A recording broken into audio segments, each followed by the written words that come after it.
네, 매주 목요일 3명의 변호사와 함께하는 톡 쏘는 정치평론 시사 맛집 이슈 삼합 시간입니다. 오늘도 두 분 모시겠습니다. 신장식 변호사, 김필성 변호사, 어서 오십시오. 네, 안녕하세요. 네, 야, 진짜 박진희다님께서 청취율 1등 신 변호사님 화이팅 이렇게 또 응원하는 글을 보내셨는데 이번에 청취율 조사 뭐 엄청 났다면서요. 뭐 저희들도 사실 놀랐죠. 기대감을 가지고 기다리긴 했지만 그 정도가 될 줄은 몰랐습니다. 예. 야, 좋으시겠어요? 예. 얼마나 어떻게 나왔어요? 그러나 14.7% 청취율 세상에. 나왔고요. 저녁 방송이든 뭐든 MBC에서 예. 최고 아닙니까? MBC 최고가 아니라 청취율 조사에서 역대 최고 타입니다. 김어준 뉴스공장이 14.7%를 그래요? 찍은 적이 있고요. 대단한데요. 예.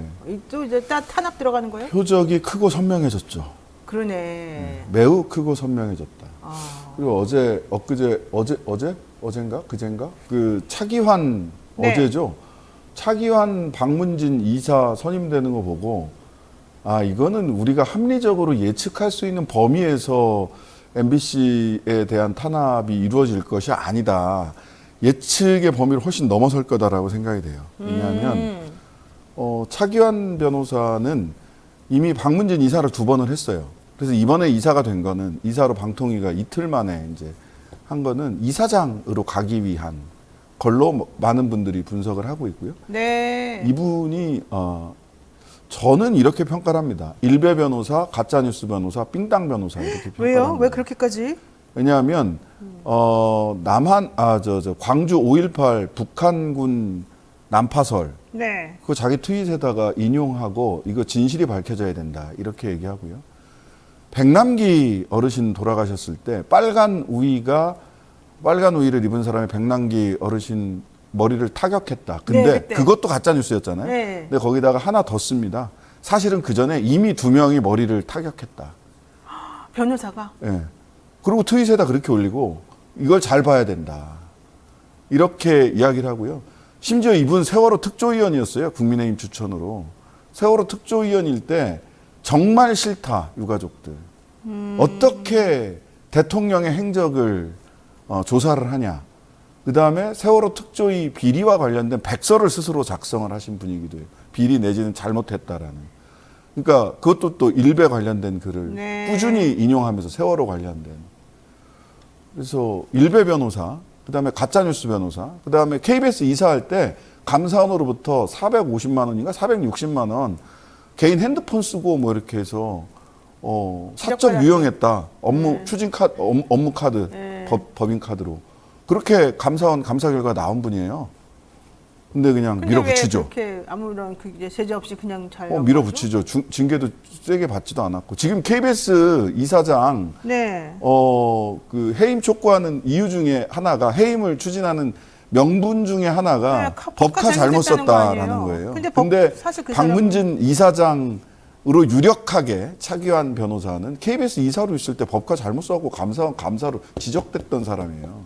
그러니까 제가 그런 말씀 드리는 겁니다. 일베 변호사, 가짜뉴스 변호사, 삥땅 변호사를 MBC를 좌지우지할 수 있는 자리에 보내서 흔들겠다니까. 그 전에 그 얘기 했었잖아요. 국민의힘에서 이동관 지금은 상식적이고 합리적인 사람을 보낼 때가 아니다. 공영방송 정상화를 위해서 똑같은 기준에 따라서 그런 사람을 보내는 거죠. 네. 참, 방통위가 9일 서기석 전 헌법재판관을 KBS 이사로 추천을 하고 차기환 변호사를 문화방송 대주주인 박문진 이사로 임명을 했습니다. 야당에서는 방통위의 폭주는 역사의 심판을 받을 것이다 라면서 일제히 반발을 지금 하고 있습니다. 두 사람이 공영방송 이사로서 부적격하다라는 게 바로 더불어민주당과 정의당, 기본소득당 그리고 진보당으로 구성되어 있는 윤석열 정권 언론장악저지 야사당 공동대책위원회의 성명 내용이었는데요. 서기석 전 재판관은 조선일보 방일영 장학회에서 장학금을 받고 삼성에서 관리하는 판사로 지목된 인물이고요. 차기환 변호사는 5.18 역사를 왜곡하고 세월호 유가족을 폄훼하는 등 극우 편향적 시각으로 논란이 됐고 과거 박문진 이사 등을 지날 때에도 언론 현업단체로부터 공영방송 파괴의 주범으로 비판받은 인물이기도 합니다. 박문진과 한국방송이사회에서 야권 성향의 이사들을 몰아내려고 다짜고짜 해임을 밀어붙이고 있는 방통위가 공모와 심사라는 사전 절차도 무시하고 정권이 낙점한 인사들을 비공개 회의에서 의결했다. 방통위가 방통장악에 나선 윤석열 정권의 천병 역할을 하고 있는데 지금 얘기되고 있는 이사들 과연 자격이 있는 것인가 이런 얘기를 지금 하고 있습니다. 이제 그 부분에 대해서 두 분이 좀 지적을 해주셨습니다. 그런데 그것과도 별개로 어떻게 신 변호사님은 이마에 그런 주름이 생길 수가 있는 거죠? 저 나는 이거 지금- 태어났을 때부터 그랬습니다. 그래요? 피쉬킹이라는 분이 어떻게 하면 이마에 저런 세 줄 주름이 생기나요? 이러면서 물어보셨고 이 리나님은 이마 주름이 관상적으로 좋다고 하네요. 노무현 전 대통령처럼요. 이런 얘기도 하셨어요. 신기하지 않습니까? 갑자기. 근데 원래 태어날 때부터 그랬다고요? 우리 말이 안 어머니가 되는데? 맨날 하신 말씀이 있어요. 태어나자마자 애를 네. 낳자마자 네. 햇빛이 이 위쪽에서 이렇게 들어오니까 이마를 이렇게 애가 찡그리더라. 애가 이렇게 이마를 찡그리면서 햇빛을 이렇게 보더라는 거예요. 야, 그때 생긴 주름이에요? 주름이다. 진짜 특이하네. 저희 어머님 말씀입니다. 저는 모르죠. 어머님이 그렇게 말씀을 하시니까 그런 줄 아는 거고. 대단합니다. 이리나님 감사합니다. 요새 며칠 안 보이셨는데 월요일 날 보내주신 꽃과 과일 저희들이 예쁘고 맛있게 잘 쓰고 있습니다. 야, 진짜 여러분 지금은 뉴스토마토 방송입니다. 신장식의 신장겹이 아니라는 거. 신장식의 신장겹이 아니죠. 뉴스라이킹이 아니라는 거. 자, 진행해 보겠습니다. 오늘도 코너 속의 코너 주간 용산 투 여의도 시작해 보겠습니다. 김필선 변호사님, 한 주간에 가장 눈여겨봤던 정치권 이슈 뭐가 있을까요? 저는 좀 전에 뉴스픽 시간에서 얘기했던 최성병 순직 사건 관련해서 예. 처리되는 과정이 사실 이제 별로 처음에 SBS에서 단독 보도를 냈어요. 이거 웬일로, 예. 냈었는데 그때는 아무도 주목을 안 하더라고요. 이 사건에 대해서. 근데 이게 사실 뭐 군인권 문제 나아가서 군사법원과 군 검찰 문제가 사실 심각하거든요. 이게 현재 지금 군사법원 시스템이 전쟁할 때 전시를 전 상정해서 만들어진 시스템인데 이게 평상시에도 그대로 운영이 되면서 사실상 군사법원과 군검찰 시스템이 군대 내에서 발생하는 부조리들을 내부적으로 무마시키는 방식으로 계속 도구로 악용되어 왔단 말이에요. 그에 대한 언급들은 계속 지적들은 있었는데 최근에 지금 현재 이슈가 된 이 사건이 군사법원법이 얼마 전 전에 공군 성함 말씀이 좀 그랬긴 했는데 어쨌든 중사 돌아가신 이후에 무마나 이런 것들이 너무 이제 그런 문제를 막 드러나니까 일부 사건에 대해서 이제 사망 사건이나 이런 경우에는 그거를 민간 수사기관으로 이첩하도록 하는 규정이 신설이 됐어요. 근데 그 규정이 신설된 이후에도 한 번도 이첩이 없었다고 그래요, 그다음에. 그러니까 여전히 군 내에서 그런 문제들을 쥐어 휘어잡고 자기들이 이제 외부에 드러내지 않고 무마하는 그런 모습들을 계속 보여왔던 건데 그게 지금 이번에 터진 겁니다. 그래서 단순히 이게 물론 뭐 최상병 순직 사건 자체가 매우 중요한 사건이고 이게 만약 정말 뭐 지휘관을 감싸기 위한 것이다. 뭐 그 이상의 뭐가 있는지 여부에 대해서도 알아볼 필요가 있겠지만 네. 이 사건으로 인해서 군사법원 그다음에 군 인권 문제 그다음에 뭐 이런 시스템의 문제에 대해서 좀 관심을 가져야 되지 않을까 싶은 생각이 들어요. 네, 맞습니다. 진짜 신보식 차관, 국방부 차관 같은 경우는 방송 패널 하시면서 저도 많이 얘기 나눠봤던 분이기도 한데 그분이 이번에 지금 문자 메시지 사라진 사건하고 관련해서 좀 이슈의 중심이 되고 있어서 좀 안타깝기도 합니다만. 근데 저는 이 사건에서 네. 살펴봐야 될 신범철 것은 차관? 네. 아니 뭐 신범철 차관 건 말고 박정훈 대령이 네, 박정훈 대령. 박정훈 대령이 어제 입장문을 냈어요. 냈고 네. 그다음에 군인권센터 임태훈 소장이 쭉 이야기를 했어요. 저희 하이킥에서도 이야기를 하고 김현정 뉴스쇼에 나가서도 이야기를 했는데 국가안보실에서 기록 다 갖고 와라. 우리가 좀 봐야 되겠다. 네네. 라고 해서 살펴보고 나서 기류가 변화했다. 라는 건데 어떻게 해서 이게 임성근 1사단장이 본인이 책임진다고 했다가 갑자기 이제 바뀌어지는데 네. 임성근 1사단장을 보호하기 위한 것 아니냐라고 하는 이제 추정을 하는 거죠. 근데 이게 어떤 일이 있었냐면 MB 때 김태효 국가안보실 현 차장이 대전략 비서관이었고요. 이종섭 현 국방부 장관이 그 아래에 있던 비서관실에서 근무를 했고요. 그 다음에 임성근 지금 문제가 된 소장 제1사단장 해병 1사단장이 이종석 국방부 장관 밑에서 행정관을 했어요. MB 때 대전략 비서관실의 1, 2, 3였다는 거죠. 김태효, 이종섭, 임성근 요 세 사람이 쪼로록 라인에 있었어요. 같은 라인에. 네. MB 때 MB 대통령실에서 국가안보실로 보고가 된 이후에 국가안보실로 기록이 간 이후에 나 그것도 국가안보실에서 왜 기록을 달라고 했는지도 납득이 이해가 되지 안 가네. 않는데 예. 그 이후에 국방부의 태도가 바뀌는데 저는 이종섭 장관이 또 본인이 앞에 나서지도 않고 차관이나 또는 그 법무실 쪽 국방부 법무실 쪽을 통해서 공문도 아니고 간접적인 방식으로 이야기를 그 수사단장 박정훈 대령에게 이야기를 했던 이 과정에 혹시 아직은 뇌피셜에 불과합니다. 혹시 과거에 네. MB 청와대에 같이 근무했던 세 사람의 인연이 작용한 것은 아닐까라고 의심할 수밖에 없는 매우 공교로운 사실이 2008년에서 2010년 사이에 있었다라는 점은 우리가 언론에서도 그렇고 그다음에 수사기관이나 이런 데서도 좀 주목해야 될 것으로 보입니다. 그렇군요. 알겠습니다. 자, 그러면 신나스 변사님 이번에 그 용산 투 여의도 그거 뭐 이 두 가지예요. 같이 하신 두 걸로 가지입니다. 알겠습니다. 자, 요 얘기도 해보겠습니다. 잼버리 부실 운영되고 난리가 났는데 뭐 잼버리 얘기를 하자는 게 아니라 이번에도 또다시 나온 이 전 정부 탓에 대해서 좀 말씀을 드리고 싶습니다. 최경영 기자 아시죠, 여러분? KBS 최경영 기자가 어제 페이스북에다 올린 글이 하나 있는데요. 태풍이 온다는데 문재인 정부가 대비를 잘해놨을지 걱정입니다. 본인의 SNS에서 본 인터넷 친구의 촌철살인이라는 글이었습니다. 그러면서 뭐라고 글을 올렸냐면요. 이와 비슷한 유행어가 있습니다. 전 정권 씨라는 분입니다. 유명한 분이죠. 윤석열 정부의 뭐 실정에 대해서 책임이 있다는 이 전 정권 씨. 이분을 찾아야 됩니다. 정권이 바뀐 지 언젠데 맨날 이분이 책임을 떠맡고 있거든요. 이분이 왜 그런 행동을 했는지 물어보고 싶습니다. 뭐 이런 취지의 내용입니다.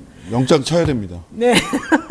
전 정권 씨 빨리 소재 파악해서 어디 있는지 좀 찾아달라는 게 우리들의 지금 궁금증인데요. 이게 바로 이 상황의 현실입니다. 도대체가 뭐 이게 말이 되는 건지 대통령 취임 식후 오늘로 딱 15개월이 지났는데 아직까지도 국정 운영의 책임은 전 정권 씨에게 있다. 이런 얘기인 것 같습니다.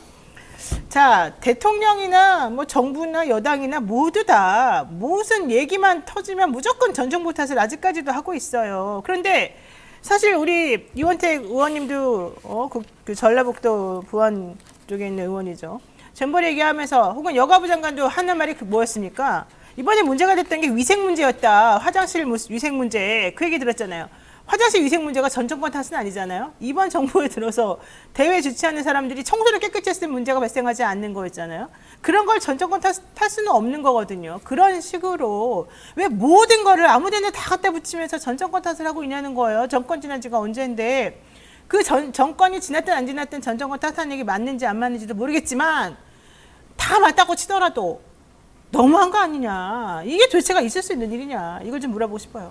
지금 물론 뭐 전 정권까지 연결되는 준비 기간이 연결되는 건 사실이지만 지금 문제되고 있는 그 잼버리 예산의 네. 대부분 70% 정도 된다고 하는데요. 아니 뭐, 전체적으로 네. 그러니까 문재인 정부 때 한 10% 정도 쓰인 거고요. 마지막에. 예. 그다음에 이 정부 들어가지고 80% 정도가 쓰였대요. 네, 그러니까 이 정권에서 대부분 집행이 됐고, 네. 뭐 집행 내부는 들여다봐야 되겠지만, 어쨌든 전체적으로 봐서는 이 정권에서 사실은 주로 집중적으로 준비가 된 건 사실일 거고요. 돈이 그렇게 쓰였으니까. 그리고 문제되고 있는 그 공동준비위원장이 왜 이렇게 위원장이 네. 그 위원장이 현직 장관이 지금 여러 명 들어가 있단 말이에요. 그러니까 그런 식으로 지금 진행된 준비돼서 진행이 됐는데, 뭐 여기에 대해서 물론 뭐 나중에 이제 확인을 해봐서 지난 정권에서 잘못된 거나 아니면 이런 것들에 대해서 돌아볼 필요는 있겠지만, 지금 이 상황을 수습해야 될 현 정권이 비용도 그렇게 쓰고 집중적으로 준비한 정권이 전 정권 탓부터 얘기가 나오는 거는 매우 부적절하죠, 사실. 맞습니다. 김형복님께서 전 정권 씨는 집권 7년 차인가요? 이렇게 얘기하셨는데 탁현민 비서관이 그렇게 얘기를 그렇게 해가지고 얘기했다고 하더라고요. 탁현민 비서관이 그렇게 말했어요? 이제는 좀 버겁다. 이제는 버겁다. 정말 지친다. 지친다. 정말 그런데요. 여가부 장관 김현숙 장관이 뭐라고 얘기했냐? 응? 지난해부터 대회 준비 얘기를 계속해서 하니까 걱정하지 마. 대책 다 세워놨어. 우리는 잘할 수 있어라고 얘기를 했습니다. 어? 이것 때문에 부산 엑스포 위기설 나오는 거 아시죠? 부산 엑스포 안 되면은 이것 때문입니다. 어떻게 하실 전정권 탓이네요. 그러니까 부산 엑스포 안 되면 전정권 탓이네. 논리적으로. 이러니까 음모론이 나오는 거예요. 이거 여가부 이렇게 명분 주려고 없애는 명분 주려고 지금 철저히 준비하는 거 아닙니까? 전 정권에서. 참네요. 사실 그건 아직 저기 그 뭡니까 그 박람회는 아직 우리가 유치 결정이 안 됐잖아요. 이 진짜 그 문제는 이제 우리가 유치해서 내년에 초에 치러야 될 그 강원도에서 동계 청소년 올림픽이 있어요. 맞아요. 청소년 올림픽? 예, 청소년 올림픽이 있는데 그게 지금 준비가 전혀 안 돼 있다는 얘기가 있습니다. 그러니까 지금 물론 아직 그건 뭐 준비된 게 도대체 뭐예요? 언론 보도나 이런 거 봐야 되긴 언론 보도 일부 언론 보도에 따르면은 네. 무슨 뭐 어떤 식으로 저기 진행을 하고 무슨 뭐 시설 어떻게 들어오고 이런 것들도 제대로 안 돼 있다고 하는데 거기는 강원도에서 1월에 하는 거거든요. 엄청 추워요. 지금이 8월이고 예, 1월에 하는 건데 몇개월 남지 않고. 지금 뭐 잼버리는 어쨌든 더우면은 물론 뭐 위생이나 이런 문제는 있지만 이렇게 할 수가 있는데 거기는 하룻밤 추우면 이게 사람이 실려 나갈 수 있는 그런 그렇죠. 일이라 지금 어떻게 준비되고 있는지 지금 다들 이걸 걱정을 하고 있어요. 전정권 씨를 불러다가 물어보세요. 어떻게 준비하고 있는지. 전정권 씨는 유령 캐릭터라는 얘기가 있던데 난파 간첩인가 이런 얘기하는 분도 있던데요. 도대체가 본 사람이 없다는데요. 뭐 하여튼간에 뭐 양산에 계시다는 설도 있고. 아 양산에. 어쨌든 이게 뭐 단순히 뭐 이게 정치적 이슈로 지금 계속 만들고 있는데 어쨌든 내년에 똑같은 일이 벌어지면 안 되는 거 아닙니까? 그러니까요. 올림픽이니까. 그러니까 전 정권 씨 얘기하시기 전에 지금부터 준비를 해가지고 대책을 잘 마련해서 잘 다음에 내년 1월은 잘 넘어갈 수 있으면 좋겠습니다. 아 제발 지금 정권 탓을 하자는 게 아니라 정부 욕하자는 게 아니라 제발 뭐 하나라도 조금 행사를 제대로 치렀으면 좋겠어요. 이게 이러다가 진짜 대한민국 큰일 나겠습니다. 자 다음 이슈 넘어가겠습니다. 어제 법무부가 광복절 특사 대상자를 가리기 위한 심사에 들어갔습니다. 최지성 전 삼성전자 미래전략실장, 장충기 전 미래전략실 차장 제외됐다고 얘기 나오죠. 문정부 시절 청와대 특감반 비리 의혹 폭로했던 김태우 전 강서구청장은 포함이 됐답니다. 자, 김태우 전 강서구청장 포함. 이거 두 분 어떻게 지금 보세요? 신 변호사님, 김태우 씨 이번에 총선 출마설까지 나오던데요. 이거 지금 내보내려고 일부러 아니, 작업했다. 뭘 총선 출마를 시켜? 10월 달에 있는 강서구청장 다시 출마시키지. 10월 되잖아. 달에 10월 달에 강서구청장 선거 있어요. 김태우 그러네. 씨가 5월 달에 대법원에서 그 집행유예형 형 확정돼 1년에 2년인가 형 확정되면서 10월 달에 강서구청장 선거 있거든요. 네. 뭐 거기 출마시키면 되지 뭐. 그럼 되는 거 아니에요? 이번 8.15 광복절 특사의 핵심은 다른 데 있는 게 아니에요. 김태우에 있습니다. 김태우. 왜 김태우를 그 사면복권을 했냐? 왜? 내년 총선에서 조국을 다시 소환해서 그 전 정권 씨의 상징으로 조국을 다시 소환해서 김태우를 전면에 세우려고 하는 거죠. 청와대 특감반 비리 의혹. 예. 근데 이 청와대 특감반 비리 의혹 뭐 공익 제보자자 어쩌고 저쩌고 얘기를 하는데요. 처음부터 1심 판결에서부터 공익 제보자 아니라고 거예요? 예. 재판부에서 얘기를 했어요. 그럼에도 불구하고 재판부에서 올 5월 달에 대법원에서 확정을 했는데 야, 대법원이고 뭐고 다 필요 없고 니들이 뭘 알아. 우리 검찰 정권이고 검찰 공화국인데 조국 조지는 데 앞장섰던 명분이 됐던 김태우를 살려놔야지. 이게 뭐 하는 겁니까? 나 정말 이게 너무 화가 나가지고 솔직히 아니 뭐 특별 사면 권한 있을 수 있어요 대통령한테. 한동훈 장관이 그랬잖아요. 대통령의 고유 권한인데 왜 건드리냐. 대통령 고유 권한은 사법부로 이렇게 개박사를 내도 이렇게 되는 겁니까? 저는 대한민국 판사들 뭐 하는지 모르겠어요. 지금 김명수 대법관부터 시작해가지고 이 정도 되면은 사법 파동 뭐해서 연판장 돌려야 되는 일입니다. 5월 달에 대법 판결 났는데 8월 달에 3개월 만에 사면복권을 해요. 대법에서 했던 거 전부 다 정치적으로 니들은 좌파 편향 김태호가 그렇게 얘기했어요. 좌파 편향 사법부가 그 자기 유죄냈다고. 그거 인정해 주는 거잖아요. 좌파 편향 사법부들 뭐 합니까? 길거리로 나와도 모자라요. 비겁한 판사들. 아, 근데 이렇게 그 사면복권 금방금방 시켜주는 거는 뭐 똑같네요. 그 김태우 김태호도 그 사면복권 네, 바로 시켜줬잖아요. 금방 시켜줬잖아요. 뭐 김관진도 지금 대법에 가 있는데 김관진도 이제 확정되면 사면복권 뭐 석 달 안에 해줄 판이에요. 원세훈도 지금 원세훈은 더 비겁한 방법을 비겁하게 썼지. 장에 나오고 있는데 뭐 거기 좀 이따 하겠습니다. 자 보세요. 법무부는요 어제 정부 과천청사에서 사면심사위원회를 열고 광복절 특별 사면 복권 건의 그 대상자를 심사 중이라고 했습니다. 위원장이 한동훈 법무부 장관이죠. 인호공 차관, 신지영 검찰국장, 김선아 대검찰청 공판 송무부장 등 4명, 그리고 교수 변호사 등 위촉적 위원 5명 등 총 9명으로 구성이 되어 있는데요. 장충기, 최지성은 빠지고 김태우가 지금 들어가 있는 게 상당히 이상하고 거기가 핵심이에요. 이상할 게 아니라. 이번 8.15 특별사면의 핵심은 김태우입니다. 그러니까 사실 김태우를 그렇게 해줘야 될 이유가 전혀 없는데 지금 이유를 말씀하시죠. 그러니까 나는 이 얘기를 한 번 더 듣고 싶어요 솔직히 해가지고 뭐 아니 김 변호사님이. 말씀을 하셨으니까. 근데 이제 지금 사실 김태우가 이렇게 지금 아까 10월에 이제 보궐선거 있잖아요. 사실은 10월 보궐선거부터 지금 국민의힘이 후보를 내냐 안 내냐부터 사실은 낼 사람이 없다 그랬어요. 예. 얼마 전까지만 해도 낼 만한 사람이 없네. 인물난이다. 그러더니 갑자기 김태우 사면이 나와버린 거예요. 그게 이게 이제 그동안에 머리를 쓴 그게 거니까. 이제 그동안 민주당에서 처음 시작을 하긴 했는데 자기 지자체나 이쪽에서 문제가 된 사람들이 법적으로 문제가 돼서 거리가 된 경우에는 후보를 내지 않는 쪽으로 계속 정치적으로 왔기 때문에 네. 지금 그 강서구청 쪽에 강서구청장 보궐선거에 이 후보를 낼지 안 낼지부터 사실은 문제가 이제 슬슬 얘기가 나오던 사람이었거든요. 그럼 강서구청장은 지금 왜 갑자기 보궐선거를 하게 되는 거죠? 뭐 때문에? 강서구청장이 됐던 김태우가 김태우 실형받아서. 실형받아가지고. 그런데 지금 그 사람을 이번에 사면시켜가지고 다시 그 길을 내보내려고 한다고요? 그렇게 내보내도 문제가 안 되죠 지금. 지금 뭐 복권까지는 아직 얘기가 없으니까 사면은 죄를 면해주는 거고 죄가 면해지더라도 이제 복권이 돼야 되는 거니까. 근데 뭐 사면 복권은 보통 같이 세트로 나오거든요. 복권까지 시켜줄 거냐는 봐야 되겠습니다만은 어쨌든 사면을 통해서 이제 복권으로 가는 길을 열어줬고 보통은 세트로 되니까 지금 우리가 여기에 대해서 막 떠들지 않잖아요. 그럼 복권까지 시킬 겁니다. 자, 국민의힘은 소속 구청장 상실로 치러지는 보궐선거인 만큼 무공천을 고려하고 있다. 이게 원래 나왔던 얘기예요. 본인들 때문에 문제가 해서 발생되어 있는 공석이었고 그래서 선거가 다시 치러지기 때문에 무공천을 고려하고 있다는 게 원래 얘기였어요. 네, 그러니까 지금 원래 지금 말씀드린 게 그거예요. 이제 지금 사실 그런 얘기가 나오고 이런 것들에 정치적인 눈치를 보는 상황이었는데 일단 그게 그 문제가 해결이 됐고 그 문제 이렇게 되면 이제 후보를 내는 거 아까 말씀하셨던 것처럼 정말 이분이 김태호가 안 나온다고 하더라도 김태호 씨가 안 나온다고 하더라도 이게 이제 내는 것에 대해서는 자기들이 명분이 생겼고 그리고 이게 지금 만약에 내서 되면은 그 탄력이 다음 총선 거기까지 영향을 가겠죠.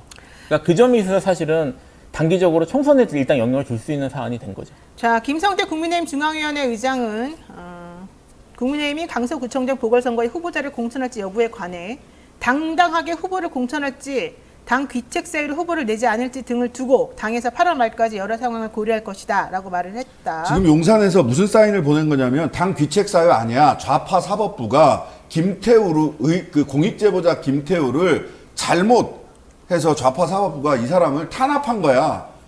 왜 당에 귀책 사유가 있어? 후보 돼. 라는 메시지까지 한꺼번에 준 겁니다.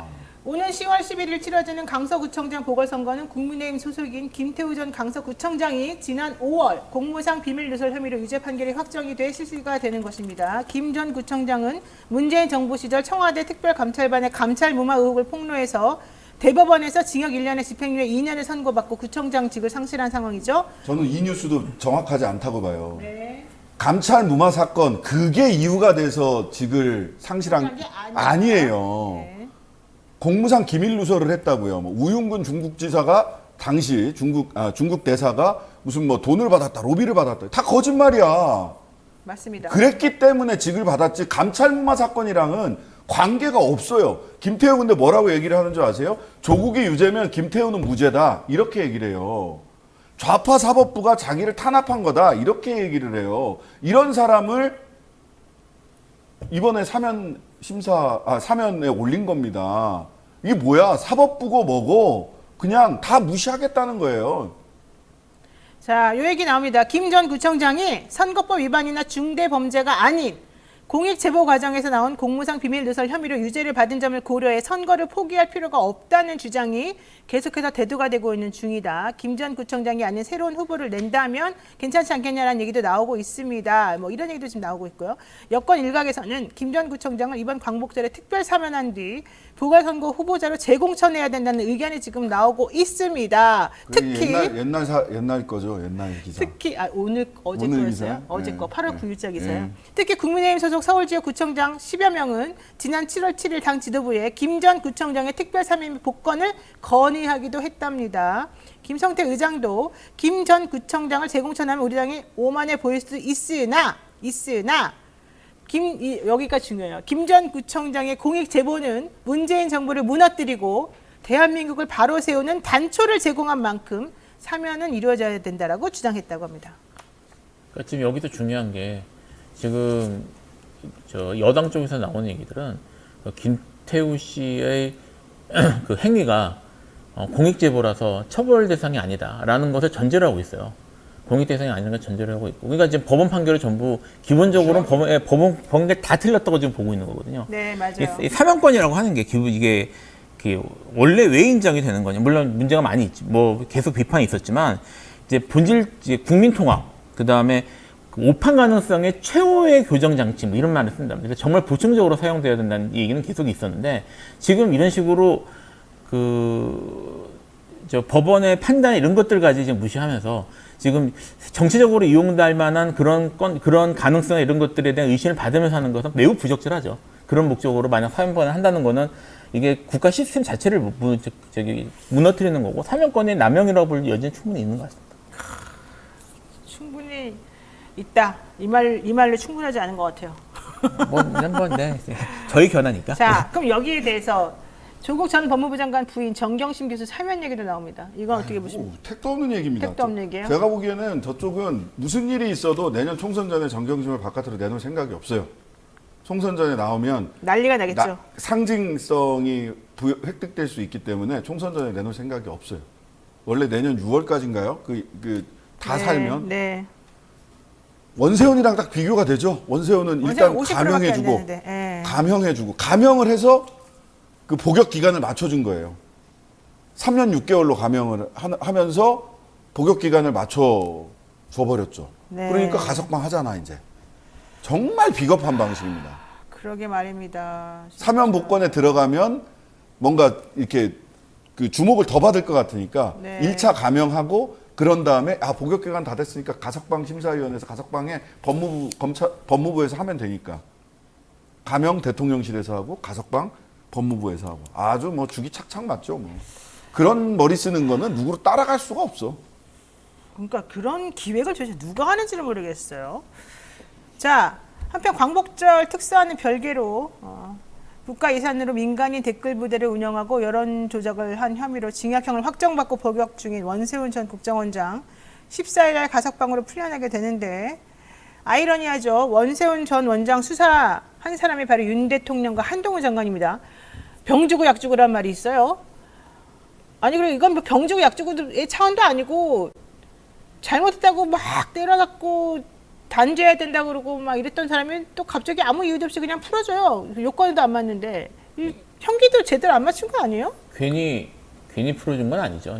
이게 지금 원세훈, 그러니까 지금 보면은 전부 MB 정권 때의 네. 주요 인물들이 다 들어가 있는 건데요.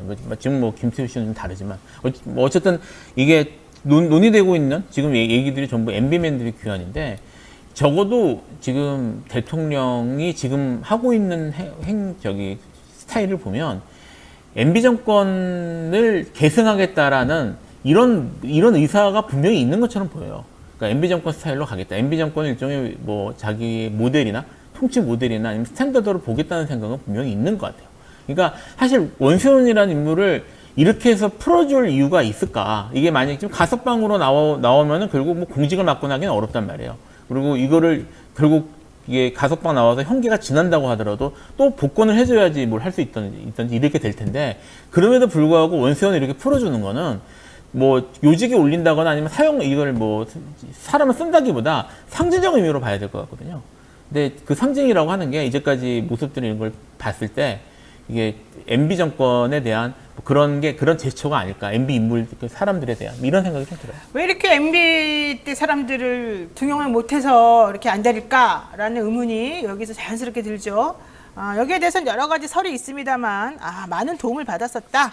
대선 때 뭐 이런 게 가장 강력한 설로 대두가 되고 있습니다. 사람이 없어서 그래요. 사람이 없잖아. 그 주변에 정무적으로 이런 일을 추진할 수 있는 사람이 누가 있어요? 때려잡고 압수수색하고 뭐 이런 거야 뭐 한동훈 장관이 할 수 있겠지만 사람이 없잖아요. 그 오른팔 왼팔에서 올려놓은 그 이상민 장관이 보이고 있는 이건 무능을 넘어서 지능의 문제인가? 라는 생각이 들 정도의 이 못하는 거 보세요. 일 못하는 거. 그러니까 정치적 경험과 역량이 미숙한 사람들로 이 상황을 꾸려나가긴 너무 힘들다. 아무리 지금 뭐 야당이 힘을 못 쓰는 야당의 정치인들이 힘을 못 쓰는 상황이라 하더라도 이거 가지고 더 이상 버티긴 힘들다라고 하는 위기감이 있다는 것. 플러스 내부적으로 본인들에게 계속 치고 올라오는 사람들을 한 방에 제압하기는 너무 여러 가지로 어렵고 아쉬운 상황이다. 뭐 이런 여러 가지고 플러스 대선 때 도움을 받았다. 뭐 이런 거가 복합이다. 이런 얘기가 있습니다만 우리가 뭘 알겠습니까? 네, 그냥 다 뇌피셜이겠죠. 자, 박진희다님께서 신변님, 김 변호사님 응원합니다. 열심히 싸워주십시오라고 말씀하시면서 또 슈퍼챗 보내주셨습니다. 고맙습니다. 자, 다음 얘기해 보겠습니다. 8일 그저께였습니다. 그제 이화영 전 경기도 평화부지사 재판 있었습니다. 완전 파행이었죠. 법무부인 덕수 김영태 변호사 나와가지고 변호인 사임결 내면서 증거에 대한 의견 제출하고 검찰하고 싸우고 재판장도 고성을 지르고 난리가 났었습니다. 이 와중에 검찰 측에서는 당사자인 피고인이 이 덕수 측 변호인으로 인정하지 않고 있으니 무효다 이런 주장했고요. 이화영 부지사 난 해광이 계속 맡았으면 좋겠다 이런 얘기 했고요. 이 재판 파행 상황 도대체 어떻게 된 겁니까? 어느 분이 말씀하시겠어요? 네. 뭐 사실 이건 저도 직접 관여한 사건이 아니고 뉴스 정도밖에 모르겠어서 저도 정확하게는 내용은 알 수가 없는데 네. 이게 어쨌든 지금 이화영 부지사 쪽에서 정리를 하긴 해야 될 것 같아요. 이게 지금 이화영 부지사는 법정에서 왜 이러는 걸까요? 이화영 부지사는? 저도 지금 이화영 부지사는 기존에 하고 자기가 담당했던 로펌에 계속 진행해 주기를 바란다라는 입장인 것이고, 근데 이제 또 해광이라는 곳에서는 의사가 불명하니까 안 나온다는 이유로 그런 좀 해광도 지금 안 하고 있어요. 납득할 수 없는 이유. 사실은 이게 당사자 의지가 분명하고 거기에 대해서 의심의 여지가 없으면 변호사 입장에서는 어쨌든 당사자 의지가 제일 중요하니까 접견 가서 확인해서 나와야 되거든요. 근데 그게 문제가 되는 게 이 법무부인 해광도 압수수색을 계속 당했다는 얘기 아니에요? 지금? 수사 입건돼 있다. 네, 입건돼 있다는 얘기잖아요. 그러니까 솔직히 말해서 안 하고 싶겠죠. 당연히 할 수가 없겠죠. 그러면 사임을 공식적으로 하고 빠져야 되는데 할 수가 없는 거죠. 만약에 또 공식적으로 하게 되면은 양쪽에서 압박을 받겠죠. 우리 쪽하고 연결이 돼야 되는데 이러면서. 그러니까 정말 그게 사실이면 정말 말씀하신 뭐 그 정황 대한변협에서 징계 때려야 되는 거 아니에요? 네, 그거는 추측의 문제긴 한데 추측의 문제지만 그게 사실이면 사실은 검찰 쪽에서 심각하게 변론권을 제한하는 문제가 그렇죠. 되는 거예요. 이건 제한이 아니고 침해죠. 예, 침해에 지금 하는 문제가 생겨서 이게 여기에 대해서 지금 한동훈 장관이 왜 장관이 나서서 이야기를 하는지 장관이 모르겠는데 왜 장관이 이런 경우 내 생전 처음 봤어요. 나서서 이런 얘기를 하는 게 맞는지 모르겠습니다만 정말 지금 말씀하신 것처럼 해광이 그렇게 이러지도 저러지도 못하는 상황에 몰려 있고 그 근본적인 이유가 지금 거기에는 압수수색이나 이런 것들로 대한 압박 때문이라면 이건 변론권 침해입니다. 변론권 침해라서 검찰이 잘못하는 그냥 거예요. 침해 수준이 아니에요. 네. 이거는 범죄 수준이에요. 범죄 수준. 한동훈 장관이 보스에게 불리한 법정 진술을 입막으려는 것은 마피아 영화에서 나올 일. 이미 판단 다 끝냈네. 자기가 그 속에 다 들어갔다 나왔어요. 이게 특수부 검사들의 특징이에요. 야, 딱 보면 각 나온다. 야, 검폭. 대통령이 얼마 전에 그렇게 얘기를 했고 그걸 가지고 김은혜 홍보수석이 대통령이 이렇게 말씀하셨습니다. 대단하지 않습니까? 딱 보면 각이 나온다. 검폭. 이런 말을 직접 만드셨습니다. 특수부 검사들이 그래. 딱 보고 이거 맞고 나왔다. 이렇게 딱 넣고 이미 속에서는 다 자기가 스스로 판단했어. 신이야, 신.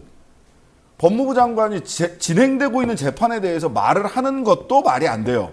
근데 거기다가 이미 보스에게 불리한 법정 진술을 입막으려 하는 것이다 라고 사실 판단을 다 했어. 그 사람 속마음을 어떻게 하는데요?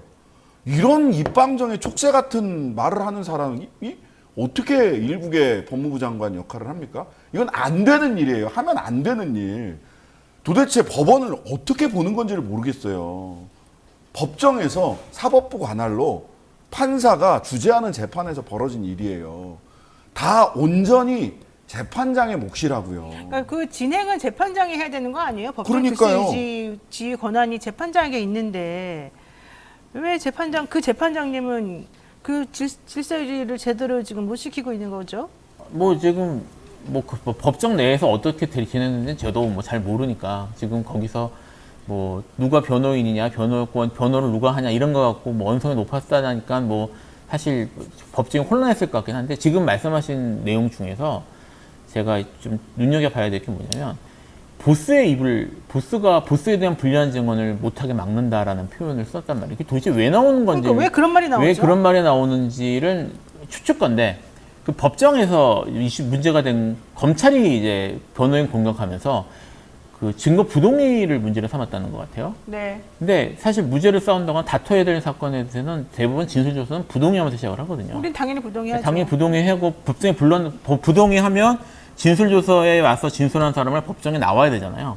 법정에 나와서 직접 물어보겠다는 뜻인 건데 지금 이 사건 같은 경우에 그 워낙 이제 이슈가 되고 이제 뭐 주목도 받는 사건이고 논점이 치열하니까 부동의하는 건 당연한 일이라고 볼 수밖에 없어요. 예. 근데 지금 부동의해서 진술조서를 증거를 바로 못 내고 법정에 불러내서 일단 물어보게 만들겠다라는 것을 문제 삼은 것 같아요. 정황상. 그러면 이거는 담당 검사도 법정에서 그걸 문제 삼으면 안 되거든요. 왜냐하면 그건 당연한 권리잖아요. 당연한 권리란 말이에요. 이게 네. 증거능력 문제는 변호인이 당연히 할 수 있는 권리인데 이거를 법정에서 검찰이 야 너 왜 부동의해 이렇게 말하면 안 되는 거예요, 사실은. 근데 이거를 법정 밖에서 언론의 상대로 법정에 출석한 담당 검사가 할 말도 아닌데 이거를 법무부 장관이 정말 이렇게 한 거면 이거는 정말 심각한 문제입니다. 아니 더 중요한 건 전 이거 같아요. 한동훈 장관이 이렇게 말했다는 거예요. 보스에게 불리한 법정 진술을 입막으려 하는 것이다. 지금 그 얘기잖아요. 여기서 말하는 보스가 누굽니까? 이재명이죠. 뭐. 이화영 전 부지사의 보스를 지금 이재명 대표라고 얘기하고 있는 거잖아요. 한동훈 법무부 장관이. 그렇게 이게 지금 보이죠. 예. 가능한 얘기입니까? 아니 저 양반은 자기 어떻게 말이 돼요? 핸드폰이나 좀 까고 얘기했으면 좋겠어. 사법에 대해서 사법 방해니 뭐니 이런 얘기를 하려면 본인 핸드폰부터 까시라고요. 법무부 장관이 미니스트리 오브 저스티스가 아니 게다가 지금 이런 상황이 됐는데 재판부가 판사님이 거기에서 그 피고인에게 이렇게 막 난리를 치는 상황에서 재판부가 피고인에게 당신 빨리 의견 표명하세요. 이 변호사가 나와가지고 우리 재판부를 지금 기피하고 있습니다. 이 변호사 말을 당신 지금 동의합니까? 이렇게 물어봤어요. 어떤 피고인이 지금 심리적으로 매우 불안하고 억압돼 있는 상태인데 나 이 변호사 말을 맞습니다. 이렇게 지금 하겠어요? 그러니까 당연히 그 변호인 나 아닙니다. 못합니다. 난 해광에게 맡겠습니다. 이렇게 말하니까 그러니까 덕수에서 낸 증거 의견이나 이런 거 전부 다 우리는 안 받아들입니다라고 끝내버렸단 말이에요. 사실은 덕수에서 낸 의견이 되게 중요한 부분이 많았어요. 왜냐하면 재판 진행 자체가 말이 안 되는 거였거든요. 공소장에 없는 내용 가지고 1년 내내 이상한 거 가지고 지금 재판 진행을 편파적으로 했다는 게 핵심 내용이었거든요. 근데 그런 내용에 대해서는 제대로 지금 얘기가 안 되고 판사 너 재판 진행 잘못했어 라고 얘기하니까 이제 판사님이 왜 나를 기피 신청하냐 이건 말이 안 되는 거지 너는 지금 변호인 자격도 없는데 나와가지고 얘기하니 라고 지금 질문을 한 거예요. 그러니까 모든 사람들이 지금 그 변호인을 공격하고 변호인은 나가버리고 혼자 남아있는 그 피고인에게 물어보니까 피고인이 나는 아니에요 몰라요 저 사람 모르겠어요 이렇게 해버린 거예요. 그런 혼자 지금 그 변호인도 없이 혼자 지금 남겨지는 이 상황에서 그렇게 물어보고서 재판 진행을 하고 그 변호인이 예전에 했던 거 전부 다 무효입니다. 이렇게 말하는 거 자체가 말이 안 되는 거 아니에요? 그러니까 검사들이 나서가지고 야 그럴 거면 국선 변호인 써? 이렇게 했단 말이죠. 이게 지금 국선 변호인 쓸 상황이에요? 그렇잖아요. 국선 변호인 써? 이게 지금 그 상황에서 말이 되는 상황이에요? 아이고 참... 지금 우리가 변호사들이라서 지금 다들 더 흥분해서 죄송합니다. 얘기하는 건데요. 아침부터. 죄송하게 생각합니다만은 이거는 제가 봤을 때 절차적으로도 좀 문제가 있고 실질적으로도 변호인의 조력을 받을 권리를 상당히 심각하게 침해하고 있는 것이라는 생각을 안 할 수가 없어서 이런 상황이 됐다면 대한변협이나 이런 쪽에서도 제발 좀 나서가지고 뭐가 문제인지 이 절차적 저는 다른 거는 이런 변협에서 나설 거는 실체적 진실은 여기서는 판단할 게 아니고 절차적으로라도 뭐가 진행이 잘못됐는지 잘 됐는지는 좀 따져줘야 되는 게 아닌가 생각해서 말씀을 제가 드리고 있습니다. 자, 이런 가운데 더 핵심 이겁니다. 이재명 대표 4번 리스크 다시 불거졌다는 지적이 이제 그래서 나올 수밖에 없어요. 왜냐면 한동훈 장관이 콕 찍어서 보스에게 불리한 증언 어쩌고저쩌고 떠들었기 때문에 사실은 그렇거든요. 자, 그러니까 이런 상황에서 플러스 민주당 돈봉투 의혹 받는 의원들 명단이 지금 공개가 되고 있어요. 이거 피의사실 공표다 이러면서 의원님께서 이 명단 공개와 관련해 가지고 고소고발 지금 하고 있는 상태이죠. 조선일보, 문화일보 공수처 고발을 지금 하는 상황인데요. 무슨 의미가 있습니까? 공수처 고발이라고 하는 게?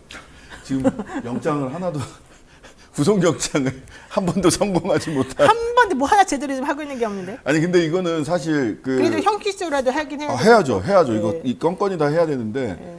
이게 그 영장실질심사 그러니까 구속전 피의자 신문 때 나온 내용이다.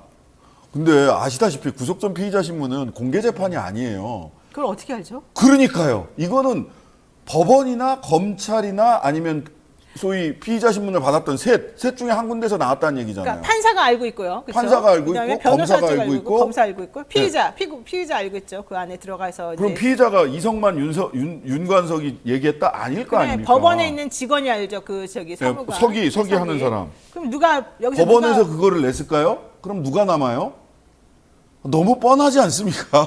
왜냐하면 바깥에 기자들은 쭉 기다리고 있거든. 진을 치고서 그럼 딱 나와 끝나고 나면 나와 어떻게 됐으니까 물어봐. 그럼 누가 말할까? 변호사가 말했을까요? 과연 이것을? 20명 명단이 이렇습니다. 이렇게 얘기했겠어요?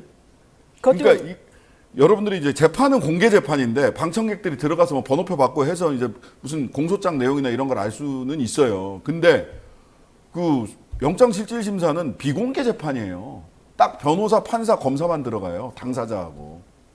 그거 말이 안 돼. 법원에서 밝혔나? 네. 법원 조심하세요. 이러시면 안 됩니다. 검찰이라고 딱 찍지는 않았어요. 제가. 김성환 씨께서 저보고 변협 너무 자주 언급하지 마세요. 국민들 법 공부한 사람들에 대한 거부감이 큽니다라고 말씀하셨는데 이건 제 말의 취지를 완전히 오해하신 겁니다. 변협이 아무 일을 안 하고 있기 때문에 제가 욕을 한 겁니다. 대한변협을 지금. 예? 변협이 지금 욕먹어도 싸다 이 얘기를 제가 지금 하고 있는 거고요. 자, 중요한 건 지금 이와 같은 피의사실 공표 행위가 누구의 입을 통해서 나갔을지를 여러분들이 한번 곰곰이 생각해 보시면 사실은 상식적으로 누가 했을지가 딱 능히 짐작이 가지 않느냐 이걸 말을 하고 싶은 거고요. 공수처 고발하는 것이 아무 소용이 없다 하더라도 계속해서 고발은 이루어져야 된다라고 하는 걸 얘기를 하는 거죠. 자, 그런데 그것과 이제 별개로 지금 이름이 명단에 콕 찍어서 나왔어요. 그리고 윤관석 의원이 현역 의원 가운데 처음으로 이제 구속이 됐고 또 실제 수사도 이루어졌다고 합니다. 윤관석 의원이 이제 구속이 된 상태에서 결과적으로는 검찰 수사에 속도가 붙을 거다. 누굴 상대로? 현역 의원을 상대로. 특히 어디? 민주당의 현역 의원을 상대로. 이렇게 되잖아요. 민주당 현역 의원들을 상대로 수사를 하게 되면 결국에는 현역 의원 뭐 수십 명이 샥 날아갈 수도 있는 겁니까? 뭐 다 그렇게 되려면 이제 그 유죄 확정 판결 이런 것들이 나와야 되니까 뭐 그거 다음 총선 때까지 그러기는 쉽지는 않을 거는 같아요. 근데 뭐 지금 민주당에 대한 엄청난 압박이나 이런 것들은 당연히 이루어질 거고요. 그 아까 이제 이재명 대표 사법 죄송합니다. 그 사법 그거 리스크 말씀을 하셨는데 저는 이게 이재명 대표 리스크가 아니라 현 정권 리스크라고 생각을 하거든요. 아, 그래요? 이게 이재명 대표가 아니라 다른 사람이 만약에 당 대표가 됐으면 이런 문제가 없었을 거예요. 지금 이게 그 별로 크게 보도는 안 됐는데 지금 누굽니까? 이낙연 전 대표에 대한 압수수색도 얼마 전에 있었다고 그러거든요. 압수수색이 있었다고 그러고 이낙연 대표가 만약에 뭐 당 대표가 물론 뭐 구조상 되기 좀 어려웠겠지만 당 대표가 됐다고 하더라도 이런 식으로 치고 들어오는 거를 피해가기는 어렸을 거고. 이 시점에서 하나 중요한 질문이 네. 있습니다. 갑자기 이낙연 대표에 대한 압수수색을 왜 합니까? 이 시점에서? 압수수색 그거를 지난 경선 때 있었던 일을 그러니까 그걸 가지고 갑자기 이제 와서 또? 지금 이제 와서 한다는 거예요. 그러니까 지금 현 대표와 대표가 되려고 했던 사람, 또 예. 앞으로 뭐 대표가 되려고 준비하는 여러 가지 분위기를 타고 있는 이 상황을 또 압승을 하면은 좀 어떻게 하겠답니까, 민주당? 그러니까 지금 민주당 현역의원에 대한 모든 이거- 사람들을 다 압박하겠다는 겁니까? 그러니까 지금 이렇게 돌아가는 게 이게 물론 잘못한 게 있으면 처벌을 받아줬어 해서 그걸 부정하는 건 아닌데 지금 이렇게 전방위적으로 진행이 되고 있는 것들이 결국 민주당의 정치적인 그런 액션이나 행동, 정치적인 정치에 대해서는 심각한 압박과 이런 게 제한이 될 거란 말이에요. 그러니까 이런 리스크가 발생하는 거는 우리도 지금 이제 압수수색이나 그러니까 법조기와 상관없는 분들도 농담 삼아서 압수수색 하면 되잖아? 압수수색 들어가는 거 아니야? 이번에 잼버리 처음 터졌을 때도 압수수색 들어가겠네 이런 말들이 네. SNS에 돌았거든요. 네. 압수수색이나 이런 수사, 강제 수사가 일상화되어 있는 상황이라서 그래서 이건 지금 이 정권이 이런 걸 너무 좋아한다고 해야 되나? 너무 쉽게 이루어지는 건 사실인 것 같아요. 김필승 변호사 말은 이재명 대표의 사법 리스크가 아니라 이거는 민주당 대표 누구라도 사법 리스크다. 민주당 대표 누가 그 자리에 앉더라도 이런 일이 계속 벌어졌을 것이다. 이 얘기를 지금 하는 예. 거죠. 아이고, 그 말이 맞는 것 같네요. 지금 얘기를 들어보니까. 김은경 혁신이 내일 세 번째 혁신안으로 대의원제도 수정안하고 총선 공천룰 변경안을 발표할 것으로 관측이 되고 있습니다. 비명계에서 뭐 공천 학살을 할 것이다 뭐 이런 얘기까지 나오고 있습니다만 어떻게 될 것 같습니까? 김은경 혁신이는 어떤 방향으로 가겠다는 거고 지금 집안 얘기까지 나오면서 엄청 시끄럽던데 이건 잘하고 있는 걸까요?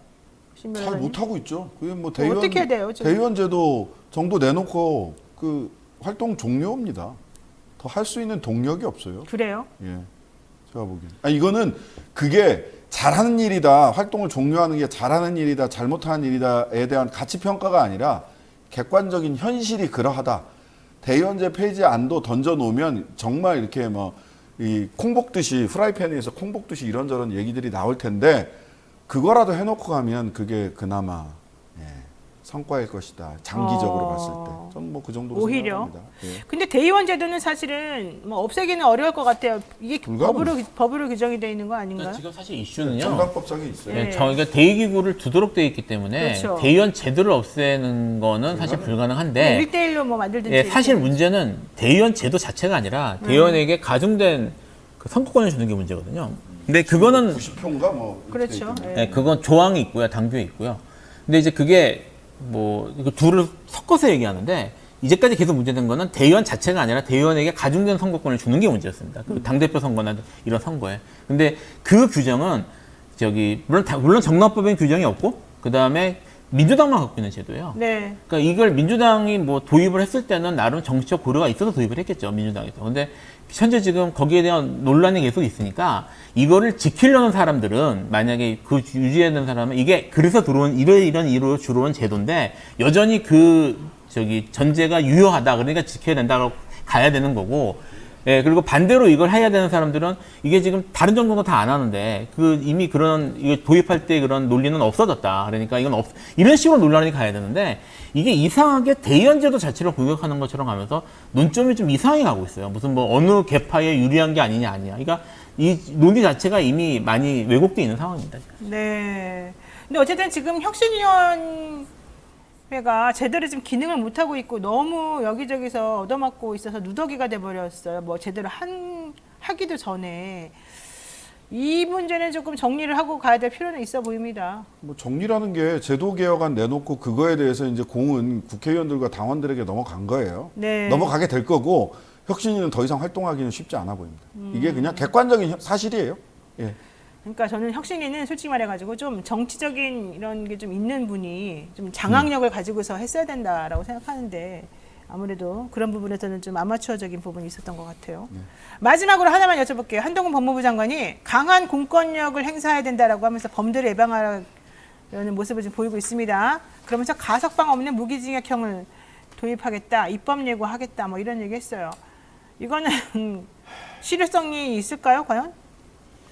뭐 이거는 좀 이 현재 지금 강한 공권력 행사하고 이건 안 지금 맞는 것 같아요. 이거하고 가석방 없는 무기징역형 문제는 다른 문제입니다. 네. 분리해서 볼 필요가 있고요. 다만 이제 가석방 없는 무기징역형이 논란 이유가 되는 진짜 이유는 뭐냐면 사형 폐지 때문이거든요. 근데 현재 지금 우리나라가 사실상 사형 폐지 국가로 이미 유엔에서 분류하고 있는데 이게 사형 제도가 법적으로 남아있는 상황이라서 이 사형수에 대해서 사실상 입법적 공백 상태에 지금 놓여 있는 셈이에요. 그래서 이거를 사용제도로 공식적으로 폐지하고 그거를 대체할 수 있는 형벌이나 아니면 방법 이런 것들을 대한 논의를 해가지고 도입할 필요는 있습니다. 이거는 있는 건데 이거를 지금 강한 공권력 행사를 이걸 등시켜 버리면 사용제도 있으면은 웬만하면 다 사용시키자는 말하고 사실은 같은 논리라서 이렇게 접근할 문제는 아니고요. 사실 입법 정책적으로 좀 신중하게 접근해야 될 문제는 맞아요. 근데 가석방 없는 무기요. 뭐 현실적으로 외국에서 실행을 하고 있습니다만 현실성이 없다, 뭐 특별한 실효성이 없다 이런 얘기 나와요. 예. 클린턴 대통령이 삼진아웃제라는 거를 도입을 했었어요. 그러니까 마약 범죄든 뭐든 간에 삼진아웃 3번 걸리면 가석방 없는 무기징역으로 갈 수 있게 했어요. 그러고 나서 반성문을 썼습니다. 2015년에.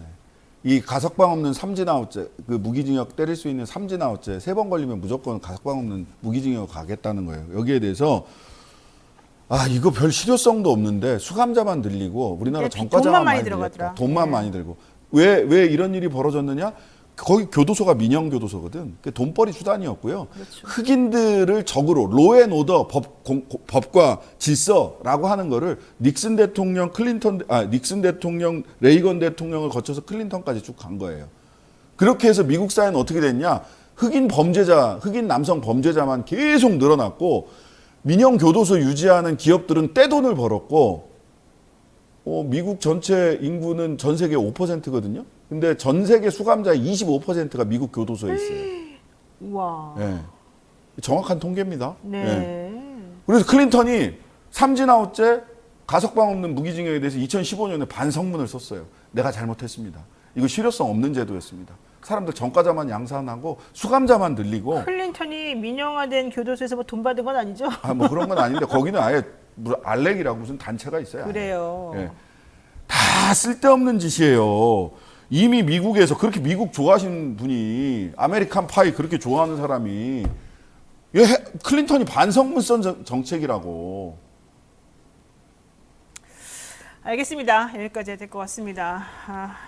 HU님께서 또 슈퍼챗을 쓰시면서 두 분을 또 응원하고 계시군요. 많이 감사드리고요. 오늘 또 같이 함께 해주신 여러분들께도 많이 감사드려야 될 것 같습니다. 자, 두 분하고 여기까지 인사 나누겠습니다. 오늘 말씀 고맙습니다.